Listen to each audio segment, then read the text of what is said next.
Soy Renato, un diseñador UX de 28 años. Soy un tipo tranquilo, un poco obsesionado con el orden y que siempre intenta ver el lado bueno de las cosas, aunque a veces me cueste. Esta es la historia de cómo volví a empezar.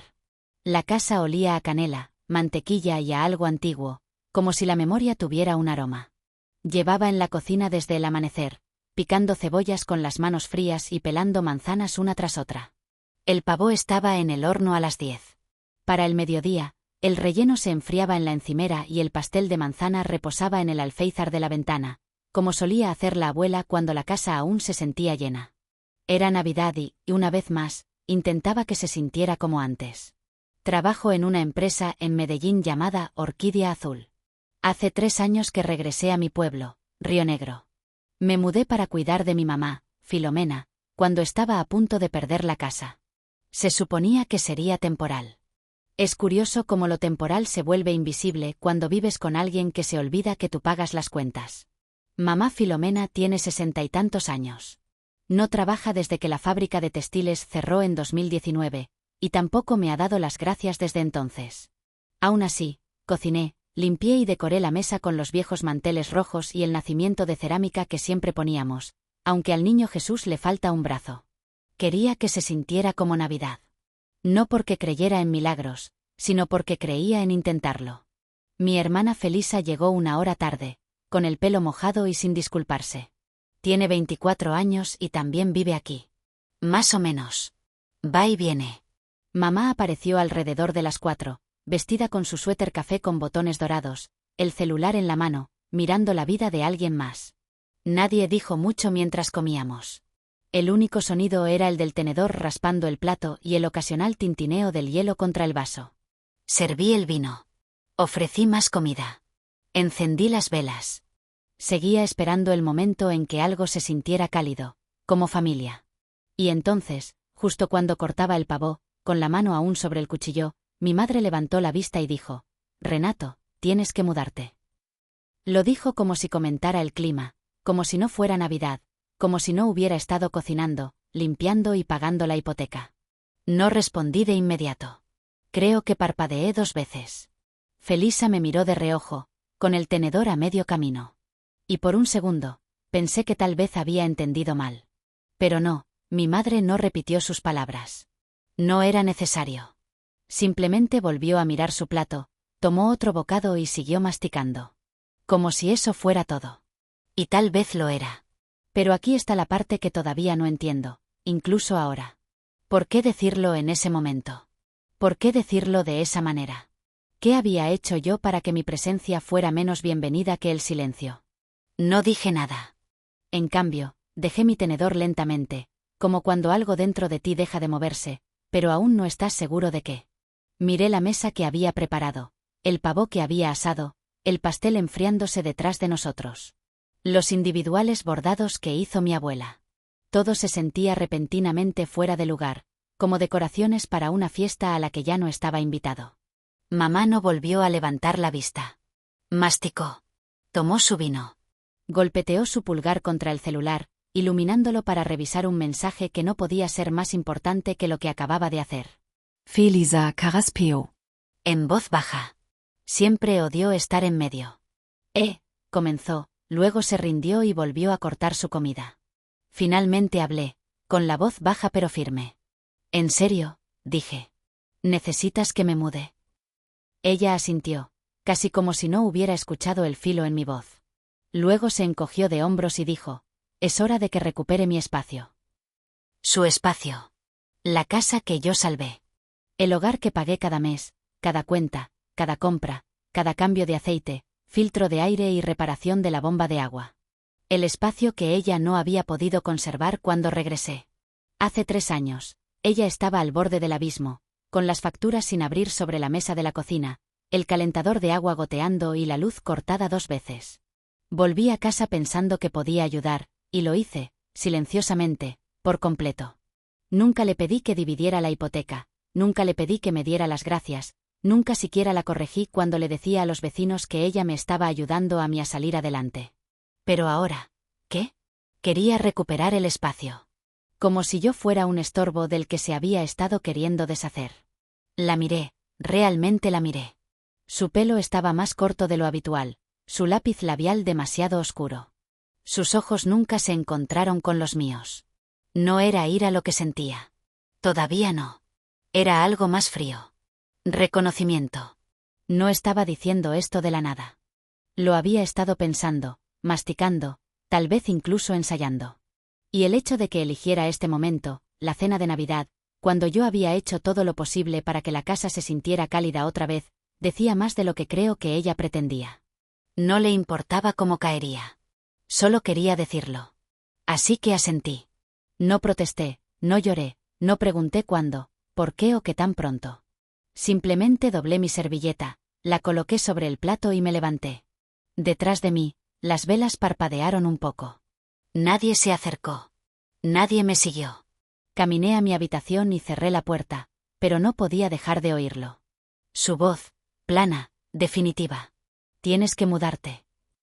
Y el eco detrás de ella, más fuerte que cualquier otra cosa que hubiera dicho. No perteneces aquí. Me senté en el borde de la cama durante mucho tiempo esa noche. No empaqué, no lloré, solo me senté. Con las manos cruzadas en el regazo, como si esperara algo. Algún golpe en la puerta, tal vez. Una voz preguntando si estaba bien. Incluso solo pasos bajando por el pasillo. Pero el único sonido era el distante zumbido del lavavajillas y el leve tintineo de un vaso en la cocina, como si alguien se sirviera otra bebida. Miré la estantería frente a mí. 3 años de trabajo silencioso apilados, facturas de servicios públicos, libros de cocina, una vela que compré para el baño de visitas y nunca encendí. Sobre el tocador, doblado cuidadosamente, estaba lo único que sabía que me llevaría, la colcha. Mi abuela la hizo el año en que cumplí 15 años. Era un mosaico de viejas telas familiares, restos de la camisa de franela de mi papá, trozos del delantal de mamá, incluso un cuadrado de la manta de bebé de Felisa. Ella decía que era una guardiana del calor. No había dormido debajo de ella en meses, demasiado asustado de que comenzara a oler a una casa que había dejado de sentirse como un hogar. Me levanté y comencé a juntar lo que necesitaba. Lentamente, no con pánico, no con dolor, solo movimiento. Una pequeña mochila, mi portátil, cargadores, la colcha, una foto enmarcada de mi papá tomada en la última Navidad que pasamos juntos. Dejé el resto. Ropa en los cajones, zapatos junto a la puerta, la taza que siempre usaba por la mañana con la pequeña muesca en el borde, lo dejé todo. No sabía a dónde iría, pero sabía que no podía quedarme. Y esa era la parte más extraña, lo fácil que se sentía irme. No porque no doliera, sino porque el peso de quedarme finalmente se había vuelto más pesado que el peso de lo desconocido. Dormí con jeans esa noche, encima de las sábanas, con mi abrigo cerca y mi bolso cerrado por si cambiaba de opinión por la mañana. Pero no lo hice. Al día siguiente, mientras la casa aún estaba en silencio, mamá dormida, persianas cerradas, salí por la puerta principal y bajé los escalones helados. Sin nota, sin explicación, sin drama, solo el adiós más silencioso que podía dar. Tomé un autobús al otro lado de la ciudad hasta el apartamento de Fidelia, mi amiga del trabajo, la que tiene demasiados cojines y un gato llamado Oliverio que odia a todo el mundo. Ella me dejó entrar sin preguntar por qué. Me hundí en su sofá, con la colcha en mi regazo, el abrigo aún puesto, y miré al techo como si pudiera ofrecerme alguna pista de cómo había llegado hasta aquí. No físicamente, emocionalmente. ¿Cómo pasas de Salvador a extraño sin que nadie se dé cuenta? Pasaron 3 días. Sin llamadas, sin mensajes, sin golpes en la puerta. Mantuve mi celular boca abajo la mayor parte del tiempo, no porque no quisiera saber de ella, sino porque sabía que no se comunicaría, y ese silencio era más pesado de lo que esperaba. Fidelia me hizo espacio en su cuarto de huéspedes, aunque insistí en que el sofá estaba bien. No planeaba quedarme mucho tiempo, solo el tiempo suficiente para respirar sin disculparme por ello. Entonces, una mañana, mientras vertía café en una taza astillada que decía, la persona más humana del mundo. Mi celular vibró. Un mensaje de Felisa. No vas a creer lo que mamá le ha estado contando a la gente. Eso era todo lo que decía. La llamé de inmediato. Respondió al primer timbre, susurrando como si no quisiera que mamá la escuchara. Le está diciendo a todo el mundo que le gritaste, dijo Felisa, que tuviste una especie de ataque en la cena y saliste dando portazos. Dice que la abandonaste en Navidad. No hablé. Solo escuché. Ya habló con la tía Rosendo, el tío Rogelio, algunos primos. Piensan que está desconsolada, como si la hubieras dejado sin avisar después de todo lo que ha hecho por ti. Ahí estaba esa frase otra vez. Después de todo lo que ha hecho por ti, como si mantenerme viva hace 2 décadas fuera una deuda que todavía debía pagar. Felisa suspiró. Renato, yo sé lo que pasó. Yo estaba allí. Solo pensé que deberías saber lo que se dice. Gracias, dije en voz baja. De verdad. Colgamos.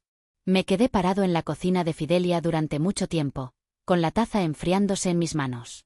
No era la mentira lo que más dolía. Era lo fácil que la gente la creía. Para esa noche, me habían eliminado del grupo familiar de WhatsApp. Un primo me eliminó de Facebook. Una de las amigas de la iglesia de mamá publicó algo vago sobre que los jóvenes de hoy no tienen lealtad. Consideré no hacer nada, permanecer en silencio, elevarme por encima de todo. Pero el silencio era con lo que ella contaba. Así que hice algo más. Me senté, abrí mi portátil y escribí.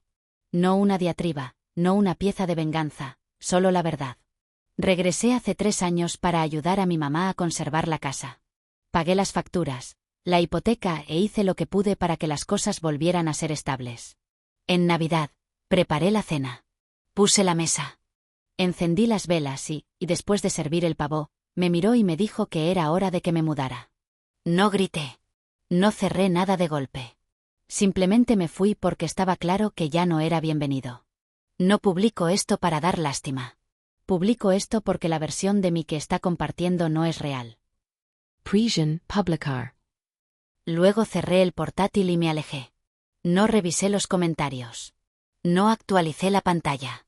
Simplemente me senté junto a la ventana, con la colcha en mi regazo, viendo las nubes avanzar sobre la ciudad. La verdad estaba ahí fuera ahora. Y si alguien la creía, bueno, esa parte no la controlaba. Pero, ¿qué sucede cuando la mentira es más conveniente que la verdad? No revisé mi celular esa noche. Preparé una taza de té, me senté en el suelo con Oliverio el gato, enroscado contra mi pierna, y dejé que el silencio se asentara como polvo en las esquinas de la habitación. Había una extraña paz en dejar ir el control. Por la mañana, me desperté con más notificaciones de las que había visto en meses. Mensajes de texto, llamadas perdidas, correos electrónicos, algunos mensajes de personas con las que no hablaba desde la escuela secundaria. Casi no abro ninguno de ellos, pero la curiosidad es algo persistente. El primer mensaje que leí fue de la tía Felipa. Siempre había sido la más razonable de la familia extendida. La que enviaba tarjetas en momentos extraños y una vez me trajo un collar con una pequeña brújula por si necesitaba ayuda para encontrar mi camino. Su mensaje decía: no tenía idea. Lo siento mucho por creer lo contrario. Tu publicación cambió mi forma de ver todo. Me quedé con esa frase durante mucho tiempo. Luego llegó un mensaje directo de mi primo Rigoberto. No habíamos hablado en años, pero escribió: honestamente, siempre nos preguntamos por qué tu mamá te trataba de esa manera, simplemente nunca tuvo sentido. Fue gratificante. Y de alguna manera dolió, porque si lo veían, si incluso parte de ellos sabía que algo andaba mal, ¿por qué nadie había preguntado antes? ¿Por qué nadie se había acercado cuando todavía estaba en esa casa pagando esas facturas, preparando esa mesa solo? No todos respondieron. Algunas personas permanecieron en silencio. Otros, creo, me dejaron de seguir por culpa o incomodidad. Algunos dejaron emojis de caras neutrales debajo de mi publicación, como si no estuvieran seguros de qué sentir. Y luego estaban los que redoblaron la apuesta. Un mensaje de mamá llegó alrededor del mediodía. No una llamada, solo una pared de texto. No puedo creer que me humilles de esta manera. Retorciste todo.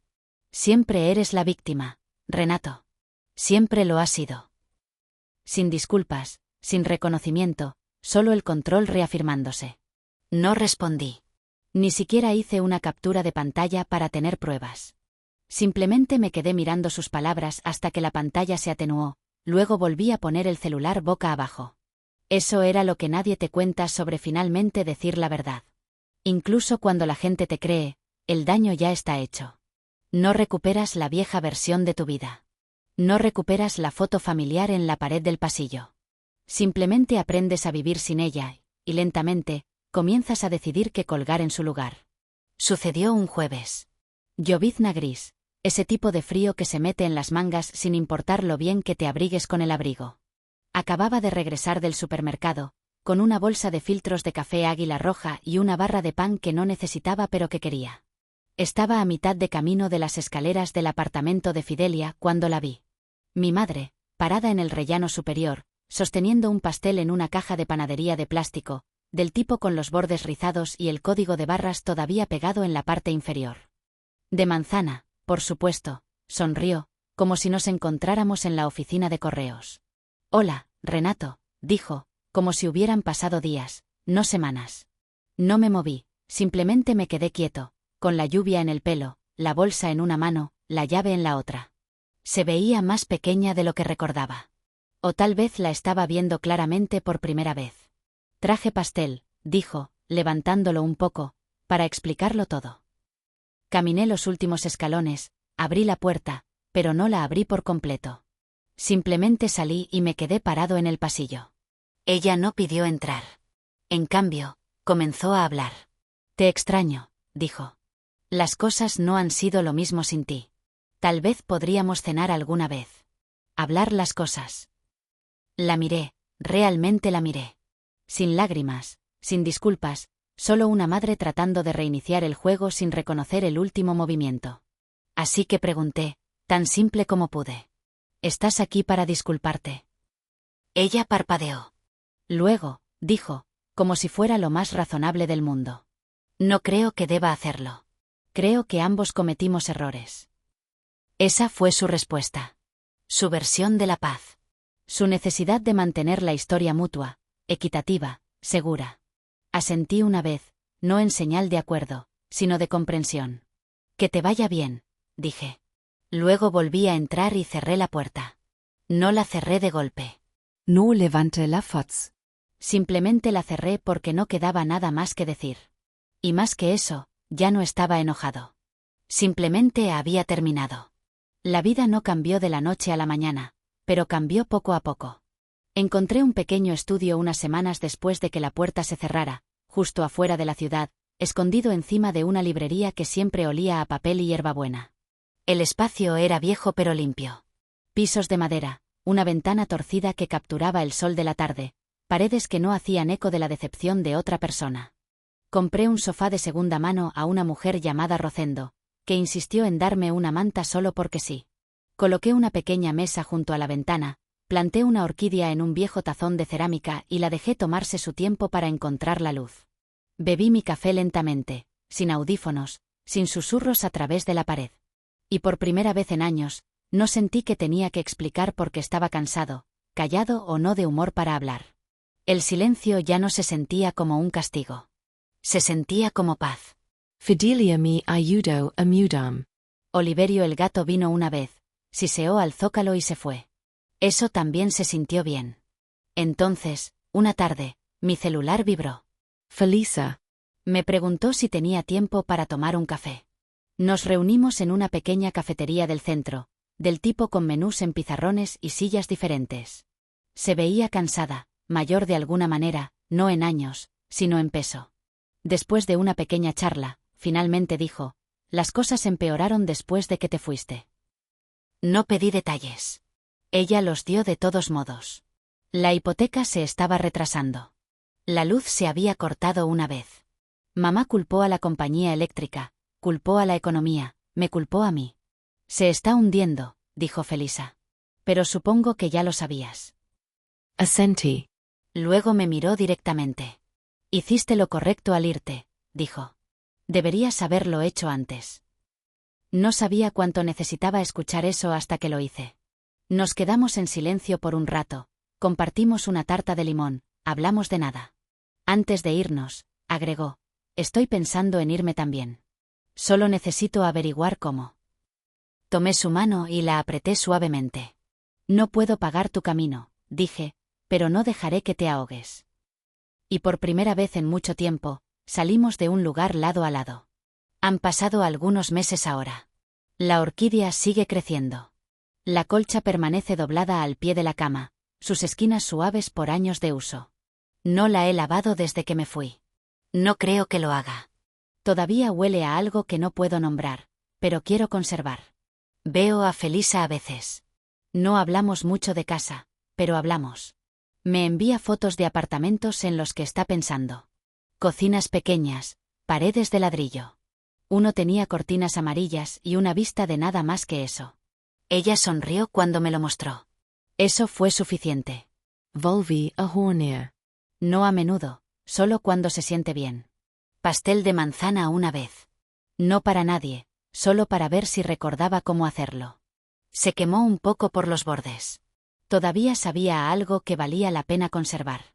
No he quitado la publicación. La gente dejó de hablar de ella hace semanas, pero la dejo ahí. No por ellos, por mí. Porque hay una diferencia entre seguir adelante y fingir que nunca sucedió. Mamá no se ha comunicado de nuevo. No espero que lo haga. A veces pienso en ese pastel que trajo a mi puerta. Todavía en la caja, todavía frío. Nunca lo abrí. Algunas cosas no necesitan ser probadas para ser entendidas. Y algunos adioses no necesitan ser ruidosos para durar.